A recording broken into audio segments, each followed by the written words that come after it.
formed in an era when everything is changing and it's so hard to find thorough coverage of the news, especially here locally. And also why they hate us so much.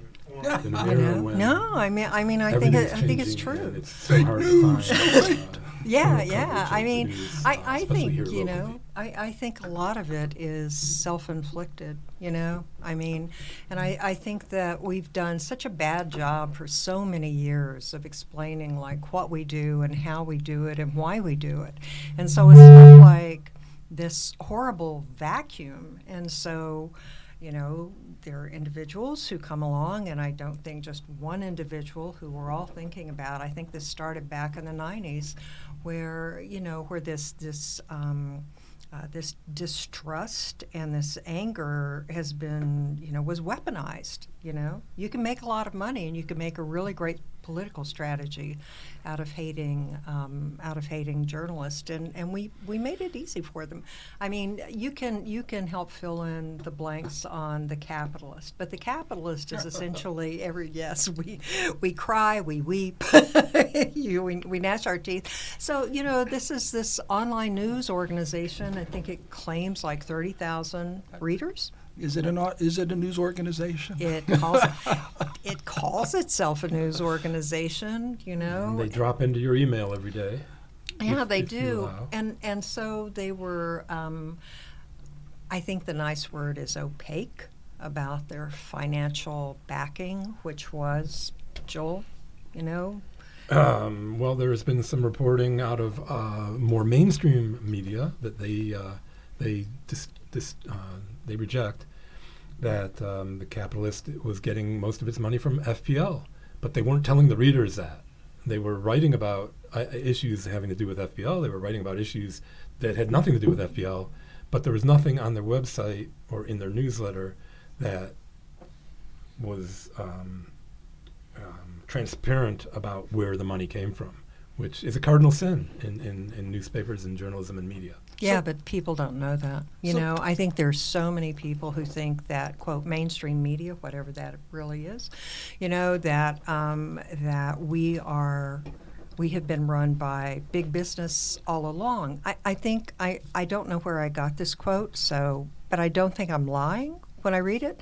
And it was, I think this was an email, the plan was to, quote, inject content, quote, into publications without anyone knowing who was pulling the strings. And my position is that since we've done such a bad job with transparency and making it clear where we get our money and what we consider to be journalistic ethics, that, you know, when a news site like The Capitalist comes along, why wouldn't people believe them?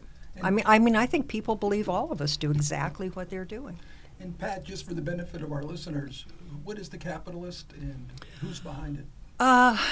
Joel, you're going to have to help me with the details like here. I say, it's a news website, but mainly they come to you with an email newsletter that you can sign up for. You opt in.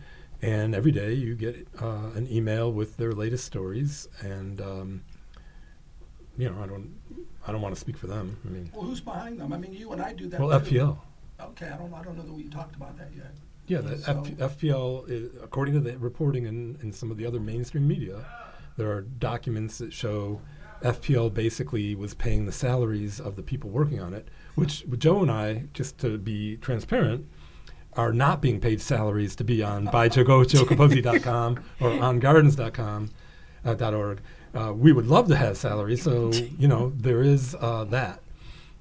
Yeah, I mean, when I left the paper in 2020, I thought, all right, I did this for 31 years and I'm done, and I took the buyout, and then I quickly learned that there's no off switch in me when it comes to reporting and telling stories, so I started my website, and like you pointed out, I have no underwriters. I do have a PayPal where people send in donations, but I'm just doing this as a labor for love, which I think, Joel, is kind of what you're doing. Why did you get started on Gardens? My take was a little different. Mine was there's all this news out there that's not being covered in your local community, and you need hyper-local coverage. You have all sorts of national media. You can turn on the TV and hear all sorts of opinions about stuff. You have national media that you can read, magazines and newspapers, but nobody is telling you what's happening in Palm Beach Gardens, except the Palm Beach Post and a little bit on the TV channels. And I saw a need for more in-depth reporting on the local community, and that's what I've been aiming to do. Well, I think one of the things you see with local news is this balkanization, as talented people like Joe and Joel have peeled away, right? And they started their own enterprises. But you don't know them. I mean, there's no one, aggregation place where you're going to get a link to Joe's story, or you're going to get a link to Joel's stories. And then there are places like the Coastal Star, which was writing about homeowners insurance a few months ago, right? And then we don't have what is typically called a news desert, like you have maybe in stretches of Mississippi and Alabama. But the Palm Beach Post used to have 300 reporters. Remember that? Do you remember that? You less than that. All right. Well, maybe a little bit less. So how many now? I mean, has anyone? 30 or 40. That can't 30 or be 40 true. reporters and editors. That can't be true. I refuse to believe it. In 2008, 110 reporters took buyouts, buyouts, and that left a smaller staff. The Post had 1,300 employees in 2008, and after the buyouts and everything, they quickly got down to about 400, and now they're much smaller than that. So there are these huge chunks that are not being covered, and I do think that, there's a real question as to whether the Post is ever going to have enough people again to be able to cover things. I mean, we talked about, our in-depth coverage of the heroin epidemic. How many reporters were working on that, Joel? Like 5. Yeah, 5. And does the Post really have enough people? And that, I'm going to say, is not the Palm Beach Post fault. That is their parent company's fault, Exactly. Gannett, which had to take on, I don't even know how much money. Over $1 billion in debt. And now they have to pay it off. And how do you pay it off? Well, And it's worth noting they're offering buyouts again this year, this December. Furloughs, they're enforced furloughs, but also buyouts, so more of the institutional knowledge is going to walk out the door. Right. And so I don't think the Post would be able to do that kind of project. I don't think they could have done heroin project. I don't think, Joe, some of those amazing takeouts you did, including the one that won the National Sigma Delta Chi Award, and others, I just don't see that they have the time for it. Even if the talent is there, I don't see they have the time. Now corporate will disagree with you. They'll say, "Oh, we're Gannett now," and I think you were part of the teams, right? Yeah. That they would drag the regional and try to do, but they didn't really do local Palm Beach County stories. It would be more, right? Statewide. Florida, South Florida, statewide, without the focus on Palm Beach County that the Palm Beach Post readers did get 20, 30 years ago. Mm-hmm. I mean, I would be pulled into stories like I was pulled into the Surfside story, but, With USA Today. Yeah, but that, that was the exception, not the rule. And it wasn't well managed. It was chaotic. Yeah, it was. It was. You look like you want to elaborate. It was. Yeah. Well, but then the question is, even if the Post had 300 reporters, who would read it, given the current atmosphere, and who would trust it? So, not to jump ahead or anything, but why do too many people, more than we would like to know? Why do that many people know about a publication like The Capitalist? I don't know where they get their mailing list. I don't know if it's a blind mailing list. I don't know if FPL turned over names. Maybe it's all FPL people. I don't know. But I got it in.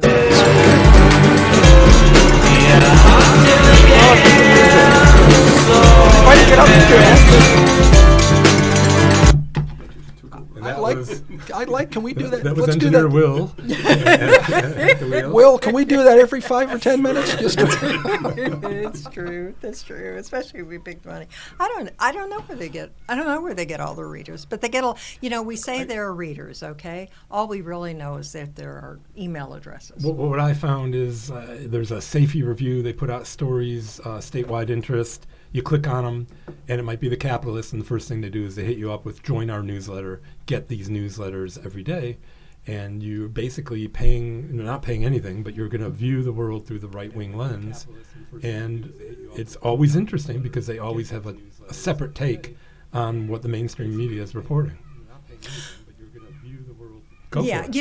I'm just going to say I could sit here for hours and hours and talk about what the capitalist is doing and how I feel about that. But I'd really rather talk about everything we're doing wrong, because nobody talks about that, Or what we need to be doing. What we should be doing. I mean, I think there are efforts now, and I hope they're not too little too late, to inject transparency, into the reporting process. So Pat came up with sort of a Bill of Rights for you, the reader, and she could give you a couple of examples here.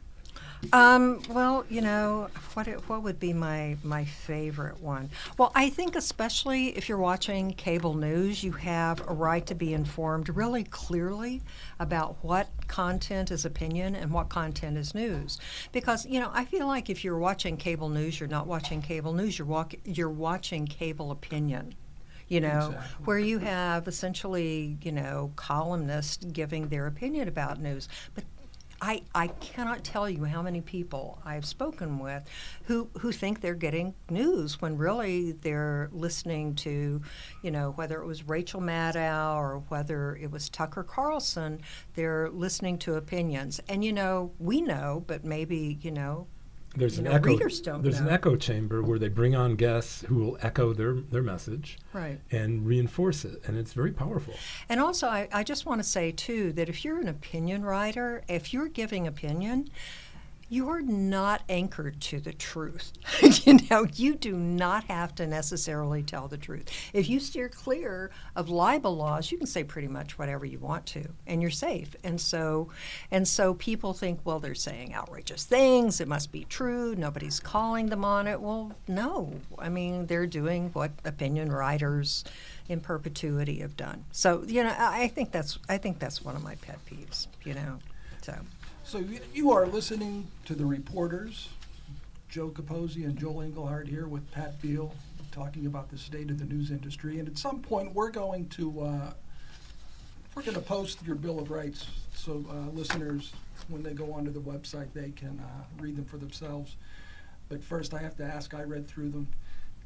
You really quoted a dead person, huh? Is that true, or was that a typo? It's not a typo, Now, I think I should really share everybody else's really colorful errors and mistakes. But yeah, and God knows I've made more than my share in my career. Joel, Not have just- we no, have we not both Joel. made more We than all our have. share? We worked for Joel, All the time. Yeah, but I mean, it's so easy to make a mistake in this business. It really is, and yeah, there was that. I wish I could say that was the worst mistake I've ever made, but it probably isn't.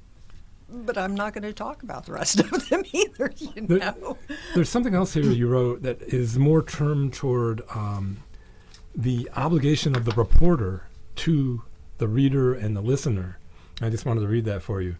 Pat wrote, we have more obligations than rights, but we, and these are the reporters, have the right to obnoxiously demand answers and question authority, not because we like being publicly characterized as horseflies on the rump of society, or much, much worse, not because we like having our family members threatened and our colleagues murdered, but because we serve the reader, and the reader has a right to the truth. Yeah, they do. I was thinking about, how many reporters have been murdered since, I think it was 2017. It started in the Annapolis newsroom, Worldwide, there's a lot. Well, let's just talk about America, because before that, you had Don Bowles in Arizona, who was an investigative reporter. He was looking into, I think it was mob connections in real estate, and he went to, I guess, meet a source, and it was all set up because there was a car bomb, and when he went outside, he was murdered.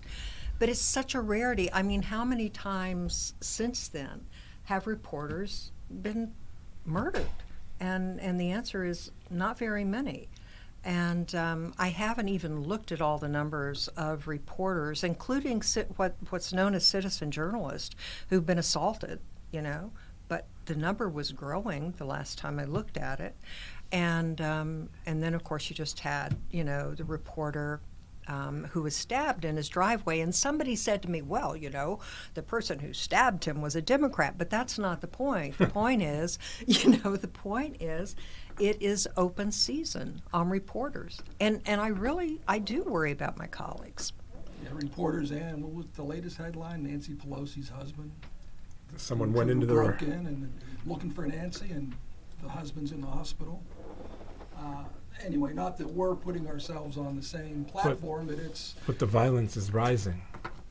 And it's so different because I feel like as experienced reporters, as we started doing in-depth work, we always knew there was risk. We've all been threatened. We've all had people who I felt like might have gone over the line, but we knew how to kind of gauge risk, right? And you weren't risking your life if you went to a polling station on, say, election day, and there shouldn't be risk associated with that. You should not have to be afraid to do that. And I really do worry about the younger reporters because, they may not have a background in risk assessment, right? Years and years of experience of risk assessment. And then, and the other thing is I feel like they're being put in a situation that it could hurt them, where they could get hurt, Well, how much of this, in my opinion, and maybe I'm missing something, but it's gotten real scary since Trump first ran. I got to That's where I noticed it. Well, before that, yeah, you think, or- yeah. I think it started election. in the mid 1990s. I do. I think it's Newt Gingrich. with Newt Gingrich. Newt Gingrich and also Rush Limbaugh, because if you look at Gingrich, Gingrich knew he could make a political strategy out of discrediting reporters and kind of manipulating this low level of anger. Everybody ticks off at reporters. Everybody gets ticked off at their daily paper, right? And we were so used to being, to being disliked that it was kind of like the frog in the hot water. It was just, this is Tuesday, right? But then it just got. I feel like it got. Oh, and Rush Limbaugh, of course, made commercial hay out of it, right? As Fox News later did. If you remember when Fox News started, their whole thing was, we're going to tell you the truth. Those other people, they're never going to tell you the truth. And so I just think it's grown. We saw it front and center here in the 2000 election because you'd go to, after 36 days of counting ballots, every day there were both sides lined up on the streets and faced off against one another.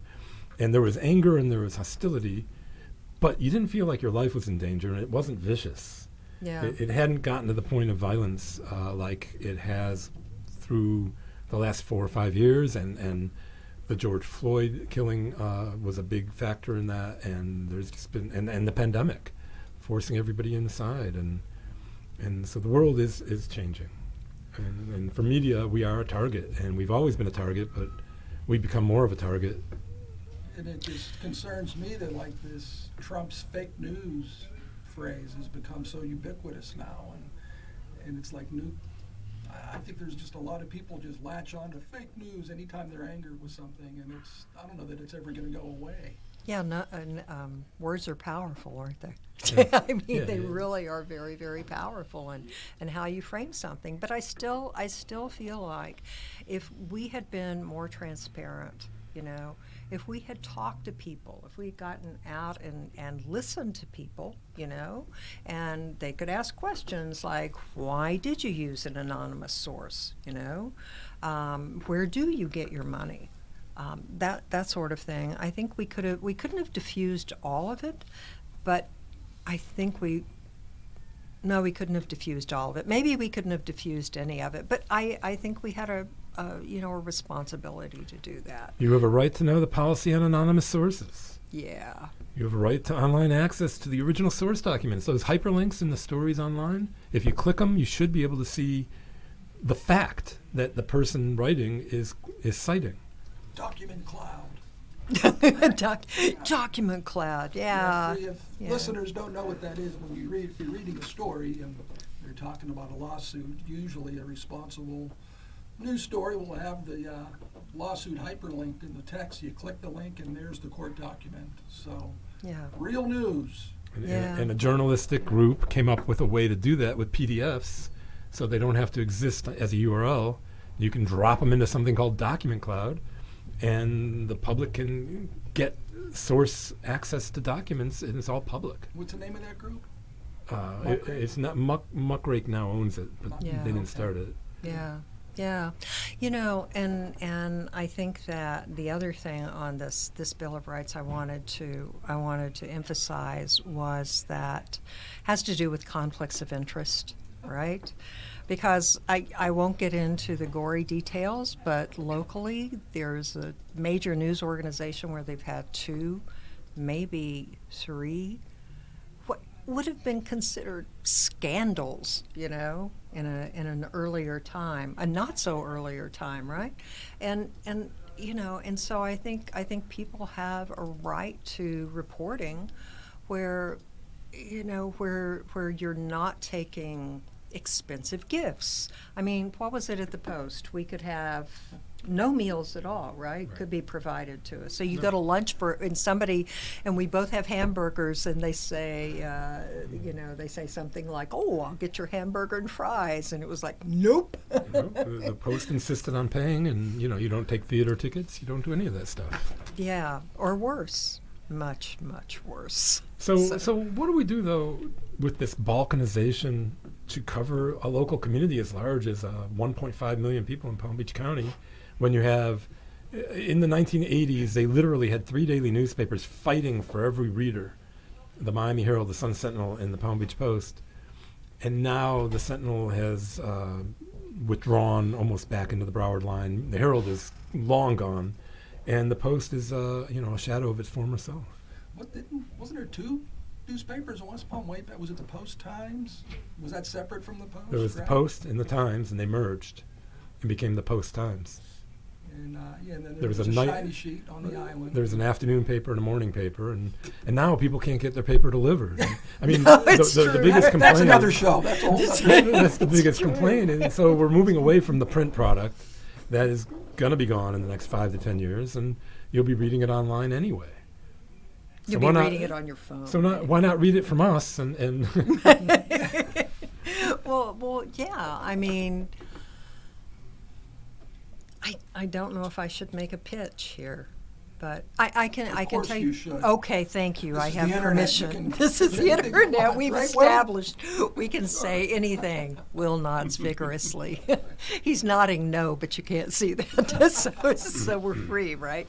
Yeah, I mean, I am, and a couple of other individuals are working towards a digital news organization where, among other things, we would be able to aggregate other news organizations and other great work, so that, first of all, nobody ever has to miss a Joe Capozzi story again, and that's along with original in-depth reporting. And look, that's it's a hurdle. It's a big ask to be able to do that. It's the role newspapers used to play. You'd have so many reporters. You'd have lifestyle, you'd have sports, you'd have news countywide and up into Martin County and worldwide and nationwide, and it was all in one place so you could find it. And now it's just so balkanized, so if you want to find it, you don't know where to look. So we want to try to make it easier for you to find. So right now, Joel, how do readers find ongardens.org if they want to read about Palm Beach Gardens? Facebook is my greatest delivery method. Google search. Nextdoor app, I'm not even on Instagram, folks. I don't know a good way to get news out on Instagram, and so I haven't even tackled that. And I have not ticked the talk. We're not there yet. So yeah, I'm the same way, and that keeps the discussion going. Like right now, we're just relying on social media and word of mouth. And I do have like a sign-up letter. I might have a couple of 100 people that have signed up and get an automatic email, but we want to reach more people, I think there is a what's the word I'm trying to say? There's a need for more hyper-local, that just the way that the newspapers did it 20, 30 years ago. And I definitely think there's an appetite for it, but I just want to say that I don't have good money because I was a reporter and I had that salary for so many years. But if I had good money, not a high salary. That's right. Either. Yeah, that's right. Listen, I would pay good money to watch a Joe Capozzi TikTok, because I'm thinking they're free. Yeah, you don't pay for the TikTok. It's free. Well, somebody's got to buy his lunch somewhere. So, Pat, talk a little more about the venture that you hope to launch, and what are the main challenges that must be hurdled to make it happen? Oh my gosh! I mean, so many finding hurdles. readers and readers finding us. I'm working with Pat on it as well, and so we have set up an email account called stetmediagroup@gmail.com. Right. And if you want to get our newsletter, you can send us an email right now, and we'll send you out the first one when it gets ready to come out. What's it called again, Joel? Stet Media Group. Spell it and tell us why that's the name. Yeah, Joel, you do that. You spell it and tell us. And why it's STET, Stet, is an old journalism term for when you're marking up copy with your pen and paper, and you want it to remain the same. You want to tell somebody, oh, that word I scratched out, I don't want to scratch it out. I want to unscratch it out. I want to stet it. And you put stet on there, and that's just an old journalism term. It's a term for the mark you make when the editor has done something to your copy that's incredibly wrong, and you're saying, I got it right the first time. That's what stet means. I used to just write curse words down. Yeah. That's just me. Yeah, all of those. And so, how do you do it on your own, out of your wallet, or are there grants that you're going to seek to do this? We're going to look for money everywhere, and I think there are multiple potential revenue streams. But I have to say that we have to establish first that people want local news. And that we know we can have strong local news. We know that we can have really valuable links and ties to other news organizations. But, if there's no appetite for it, if news is no longer a marketable commodity, then we need to know that, because then, I got other things I can be doing, man. So you want to ask, where do you get your news? And if they say, well, I get it on social media, I get it on Twitter, I get it on TikTok. You're probably not hearing about the parking fees that the city of West Palm Beach has just inflicted on downtown. So where do you get that? And do you care about it anymore? And if you do care, would you pay for it? There is this saying that it's our job to make them care.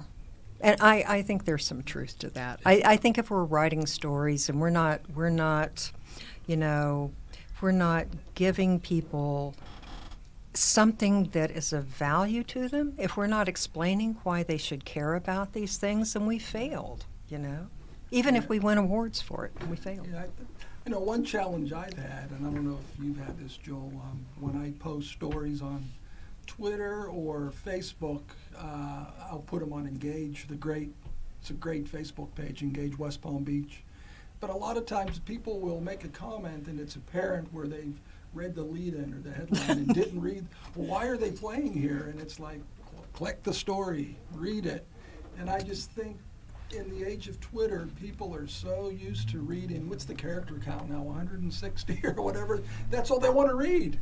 Yeah. And they're not going to get the whole story of why the city is raising the parking rates downtown in a little Twitter thing. You want to click the link, people, read the story. Yeah. I became an editor in one of the worst periods of journalism in Orange County. I contributed to that greatly, by the way. Yes, I did. Yeah, I did. But when I came there, what I felt like was our short stories need to be shorter, and our long stories need to be longer. You know, I think there's a place for, for a summary of a story, and I think that we also have to give people not just a summary, but a means of going further. And look, every major news organization in the country has realized there's money to be made in in-depth and investigative reporting, which is a very encouraging thing for people like us, I think. Let me reintroduce ourselves. You're listening to The Reporters on Subculture Radio, and we're here with Joe Capozzi, whose work you can find at buyjoecapozzi.com, 2 Z's in Capozzi. I'm Joel Engelhardt. You can see my work at ongardens.org. And this is Pat Beall, who has just talked for the first time publicly about an effort to start a news source that will be called Step Media Group, or, we're working on the landing page. Yeah. A work in progress. Yeah. Just A work like in our progress. websites. Yeah. That sounds great. So what are the next steps, and where are you guys now with in the process of bringing that to a reality, I guess? Well, we're dealing with the corporate/legal issues that come with any news organization, incorporation, libel insurance, Seed money. seed money, Libel insurance. Yeah, for me, for sure. I don't. God, I just launched the website. I'm going to write stories I think are interesting. But this is all important stuff that people don't know that happens in the background. Yeah, there's only so far I can report a story out before I start getting on shaky ground, whether it's writing about an individual. There's an individual I've been looking at who has some property dealings in Palm Beach County, who has a very sketchy background, may have some Russian links, right? And so I really want to write about this individual, but frankly, I don't feel comfortable doing that unless we have libel insurance, because anybody with a beef and a crazy lawyer and a filing fee can, go into court. Does he live at Mar-a-Lago? No, he does not live at Thank Mar-a-Lago. No. He used to. No. Actually, I will tell you, though, don't you think South Florida has an awful lot of Russians? I mean, a lot of Russians. And not that we're saying there's anything wrong with that. That's right. That's right. I love hockey. It's just, and I don't mean Sunny Isles. I don't mean Little Moscow. I mean, I don't know. Maybe they like the sunshine as much as we do. It is cold there, I've heard. I've never been. I hear that too. So. Well, Joe has written about a young woman from Kiev who's here, or maybe she's not here anymore. Oh, the Ukrainian woman and her daughter who Fled as the bombs were falling in the initial invasion, and they're friends with a gentleman that lives in South Palm Beach, or the south end of Palm Beach, just north of South Palm Beach. And they're longtime friends, and this guy bought the woman and her teenage daughter airline tickets, and they were literally shoved into train cars to get to the airport. To get to Warsaw was an arduous journey. And anyway, they're here.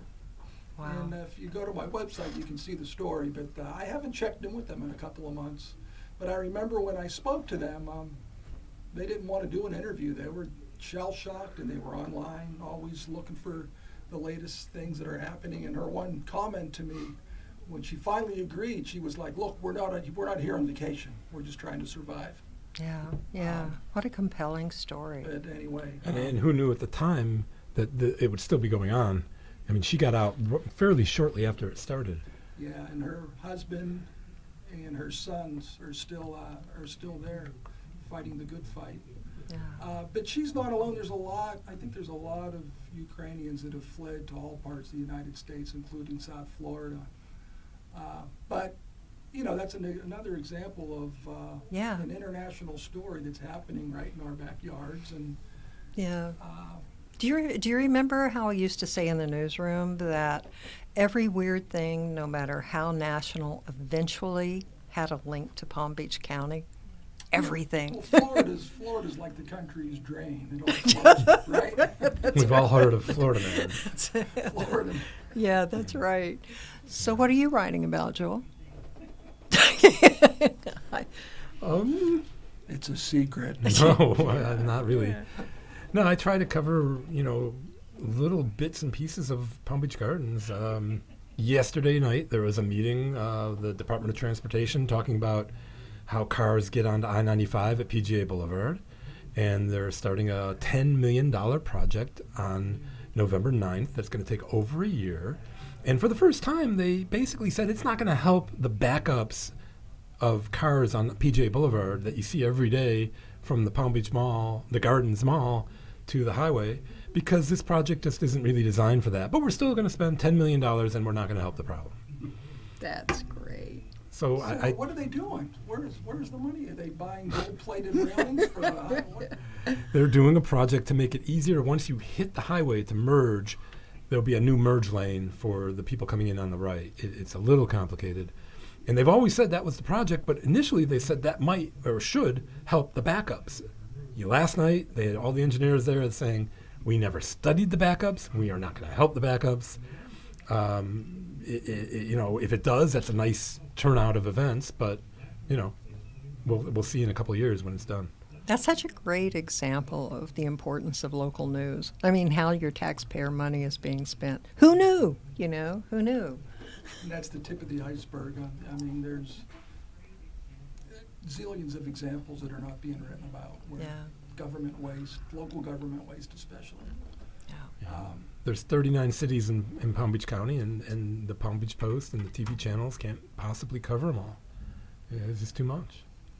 I remember when I came to the Post in the late 80s, every small community had its own reporter. We had one or two Glades reporters. Remember Dean Jones? And yeah, we had a bureau. They were everywhere. The Miami Herald had a bureau in Fort Pierce. It was just another time now, and there's fewer reporters means that, what's the old saying? Scrutiny. When the cat's away, the mice come out and play. That's a bad cliche, but the spotlight needs to be put on the people in charge of money.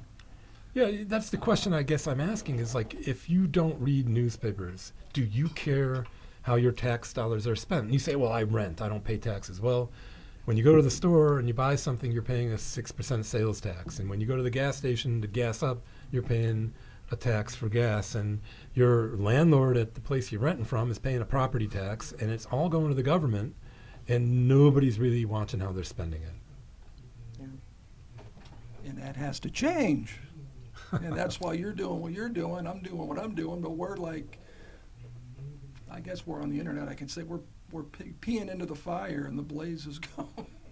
Oh, I'm much more optimistic than that. Maybe it's because I watch more TikTok than you guys do. So Step Media will aggregate, and will it have a staff where you'll do your own original reporting too, or?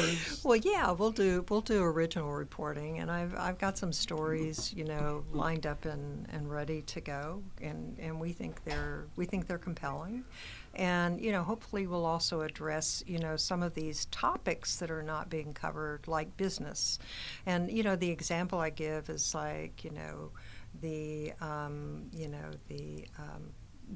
the real estate crisis, the residential real estate crisis, did not occur overnight. That was years in the making. The fact that I am going to have to sell my 4 cats to pay for my property, my property insurance, that did not happen overnight. That was years in the making. And so these are stories that really need to be told. And sometimes they can be hard stories to tell because they might be incremental. But at least you don't wake up one day and, cold water in your face because all kinds of things are going to Hades in a handbasket. Yeah, and the stories that you want to tell can't be told in a tweet. No, not even a thread. But but I think there is a way to do a thread so we can bring people into the story, And if they don't want to read it, they don't want to read it. I don't expect everything I write to be everyone's cup of tea, Should be, but No. It's my cup of tea. Yeah, thank you very much. And I don't appreciate want it. the listeners out there to think that every episode of The Reporters is going to be about the news media. We're just trying to warm up a little bit. And we'd really love to know what you'd like to hear about. We want to do issues. We want to bring in guests who can speak clearly about an issue and perhaps take someone else who can take an opposing side.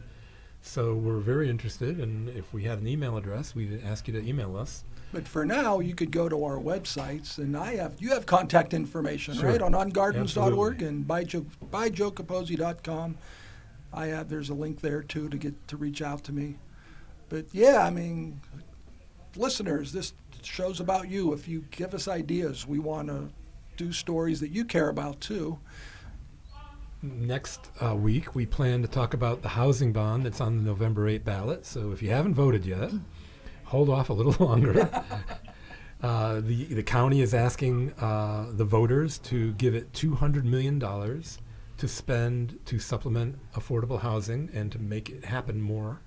And we're going to have someone in who's an expert on that issue to talk about it and give you some background so you can decide how you want to vote. Are we allowed to share who that expert is yet? I don't want to disappoint, but we have a commitment from Palm Beach County Commissioner Mac Bernard, who was instrumental in getting the measure to move forward to the ballot. And, if you have some questions or doubts about it, please find us and write us, and we'll be happy to ask him. I know how to confirm his appearance. Free beer. I mean, we're on Clematis. It's 5 o'clock at Friday. And frankly, I'm very disappointed in both of you because I'm sitting here with water. Will, we thought these were going to have beer in them. We are so disorganized, Pat. What can I say? It's our inaugural show. This is our inaugural show, and it's going to be a work in progress. But we want your ideas for sure. And I like the topic of our first show because it's just explains why we're here doing what we're doing.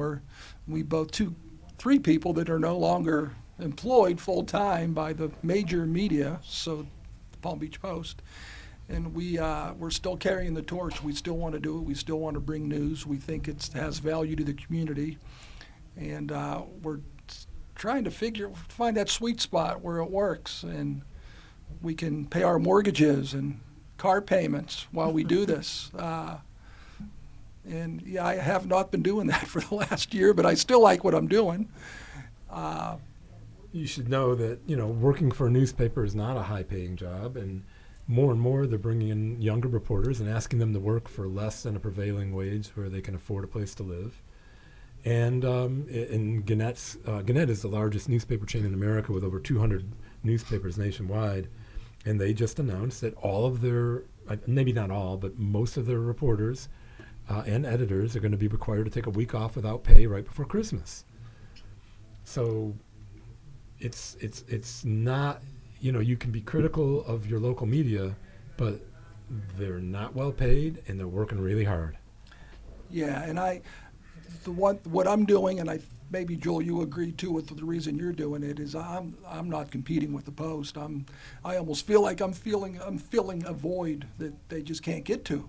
I mean, the people that are there, I'm friends with a lot of them still, and they're dedicated. And if you're hearing frustration in our voices during the show, I'm sure they share that frustration too, and they're keeping the good fight up, and they're doing it just under this constant shadow of, is my shoulder going to get tapped today? Am I going to get laid off today? At least I felt that way the last 5 years at the paper.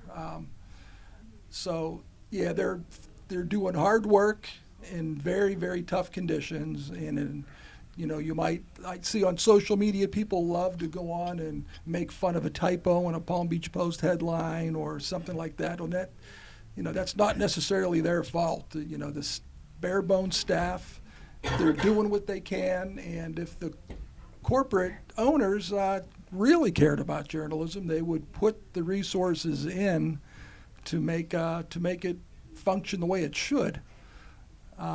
Is there a Jeff Bezos here that'll help fund the Post or not? There's a whole island. we'll hook you up, folks. Yeah, right. That's ongardens.org. and buy JoeCapozzi.com. And so what should readers do to watch for the next incarnation of Stet Media?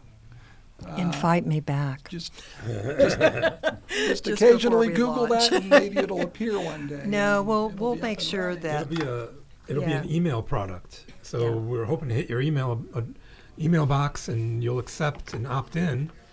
We basically need people to opt in to get enough followers to make it worth our while, and then eventually we hope that people will pay for it. Just like you would. I was thinking the other day, I talked to somebody, I'm sorry, who subscribes to the Palm Beach Post, and they charge $60 a month for a print product to be delivered to their door. $60, like daily, He's I paying guess, $60 right? a month daily. And I said, you could get a online subscription to the Palm Beach Post for about $15, maybe even $9.99. There are certain deals out there. And you could also get the Sun Sentinel and the Miami Herald and the New York Times to boot and still not be hitting $60 a month. So think about maybe subscribing to Stet or By Joe or On Gardens, and we'll also try to convert your money into good coverage. And maybe you could hit the donation button too, so we can buy ourselves a beer after we write a story. Or after a 5 o'clock Friday subculture radio show. We're here on Clematis Street on Friday, October 28th. Game 1 of the World Series tonight. Pat, when did you do the Bill of Rights, the Reader's Bill of Rights? And was there a spark that, I'm going to sit down and write this Bill of Rights? What prompted you to do it, and when did you do it? all of the exposés about the column, about the capitalist, and yeah, but it's been building for a while, because I hear from people, and then you see ethical slips, and then you see people who might find mistakes and who use those to show that all reporters are this and this and this. But it's been a long time irritation to me that we haven't provided readers with information about us. They don't think we're human. Seriously, they just don't think we're human. And I can't blame the readers for that. What other industry is there where people stop buying their product, where the industry blames the people? I feel like, okay, if nobody was buying coffee at Subculture, would they be criticizing coffee drinkers? No, they'd be looking at their product. They'd be talking, to their clientele.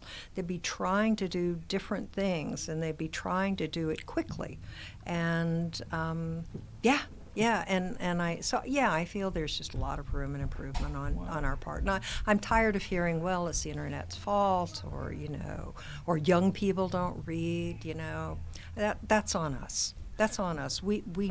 It's our job to make them care again. Yeah. I want to bring up another point, but Will, how are we doing on time? You got about 10 minutes. All right. The one thing that pissed me off, like I saw what the capitalist was doing, and I was like, that's BS, Yeah. But I think it was the capitalist that did the story attacking Lulu Ramadan in the Post when they did the expose on the glades and the smoke. But what set me over was, Lulu, she was nominated. She was a finalist for the Pulitzer for that story. Right. She didn't win, and their headline was, "Oh, the Post comes up short." They've Well, lost. and he had no clue that being a finalist is like just almost as good as winning. It's an Olympic medalist, like a silver medal's pretty good, but this guy was, they blew it. That's because their story was wrong. And the other thing they got really wrong about Lulu's incredible work was the funding. And part of this Bill of Rights is like you have a right to know where the money's coming from. And sometimes that's very obvious. You look at advertising, like the Post has subscriptions, that sort of thing, right? Well, Lulu got a grant from an organization called ProPublica. And what they were saying was, well, she already had the story when she applied for the grant. The fact is, when you apply for a journalism grant, you have to at least give them the bare bones of what you are going to be working on. And I think all investigative stories change. But Joel, you were working with Lulu at the beginning, and didn't some things change between? A Yeah. lot changed, and she did a lot of research and said, here's the idea. We know that they're banning burning in Brazil. They haven't done that here, and then you follow your nose. But what burned me on that was the credibility No issue. pun intended, Bert. Yeah, Go ahead. yeah, oh, yeah. Smoke rising. It was the credibility issue that you have a group that doesn't say where their money is from, Yes. attacking a series of stories that was opposed by an industry that, as far as you know, could very well be helping to fund the organization that's issuing the attacks. It came out that FPL was funding. It never came out that a sugar company was funding, but we won't know that because those documents didn't come forward. Plus, ProPublica is a respected, well-respected organization that has partnered with dozens and dozens yeah. of news organizations on great stories. Yeah, they have. That's their criteria. Yeah, anyway, I almost feel like we're giving the capitalist more More ink than they want. deserve, Well, but, well, let but me- it's yeah. emblematic of what's wrong today. Well, and then there's a question for us: how far should transparency go? How much do you want readers to know about you, right? I mean, are you willing to tell them, the name of your dog or Lucy, Lucy?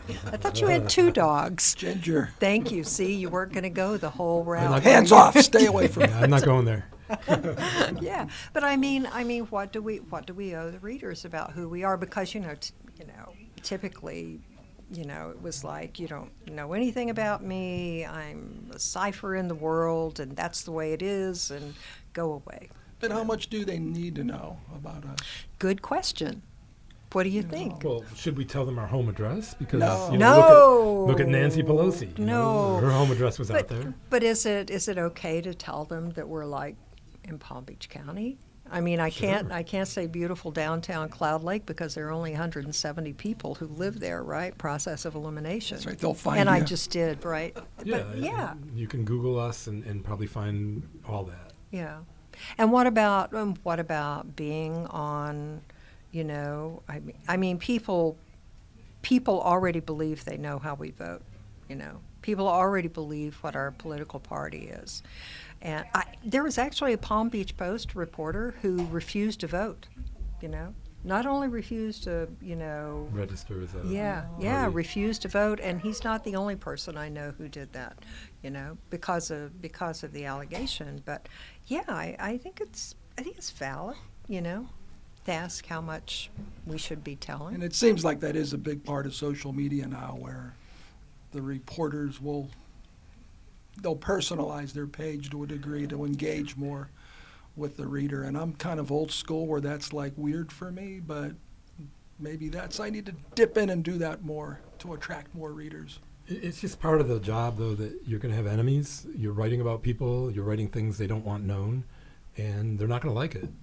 And you've got to almost accept the fact that you're going to be a little bit outside the mainstream because of what you do for a living. And if you're not, then you're probably not. You're not pissing off the right people. Yeah, I just would love to find, and I think with the quote Bill of Rights, what I'm trying to say here is I want to get past the knee-jerk hatred, because this hatred is getting in the way of sharing facts, right? I mean, we're Information. reporters. Being disliked is part of the job. It's always been part of the job, but We want to tell you stuff that you can't get anywhere else, and that you'll believe. and that you believe. Yeah. That we're credible. Credibility is the watchword of it all, and that's why this whole conversation started with hypocrisy and not credibility. And well, it certainly doesn't help our cause when at a presidential rally he's standing behind a podium with thousands of screaming people pointing towards the press pin. There they are, the fake news. You saw that and they all- documentary too? It's like, what the? Yeah, I mean, it was a great documentary about the New York Times, and so you have the rally, right? You got the rally, and and you have the press pin at the back with all the reporters, and he starts in on reporters, and it's getting more and more heated, and you can see the reporters one by one closing their laptop and walking away very quietly, except finally there was like one New York Times reporter still there, and everybody turned around, and started screaming at him. So, yeah, that's probably a risk that you probably didn't think you were going to be taking, say, maybe, I don't know, 10 years ago, or you don't feel like you should do a risk assessment just to go to a rally, Well, thank you for listening. Thank you for being with us for the inaugural episode of The Reporters. I'm Joe Capozzi. And I'm Joel Engelhardt. And our special guest. Hi, I'm Pat Beall. Bye, I'm Pat Beall. Sorry. We want to thank Pat very much for being here and subjecting herself to this. And thank you, Will, for sticking by us and guiding us through the technical gauntlet. It is a gauntlet, isn't it? I did my best. And please come back a week from today, 5 o'clock, and we'll have another episode of The Reporters.